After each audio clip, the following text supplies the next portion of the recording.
नमस्कार. आज आपण इथे पाहू शकता की फ्लॉवर बेडच्या कडेने आयलंड आहे. आयलंडला काही दापोली कृषी विद्यापीठातून आणलेली आंब्याची झाडं लावलेली आहेत आणि ह्या तिन्ही झाडांना जानेवारीच्या शेवटच्या आठवड्यातच मोहर आलेला आहे. तर हे झाड आहे, आपण त्याचं लेबल बघूया. हे वनराज जातीचं झाड आहे आंब्याचं. हे दुसरं आहे ते आपल्या लक्षात येईल. हे आहे,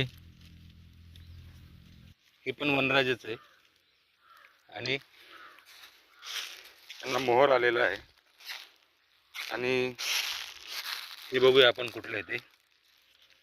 हे रत्ना जातीचं झाड आहे. याला वेगळ्या प्रकारचा भरगतचा मोहर आलेला आहे.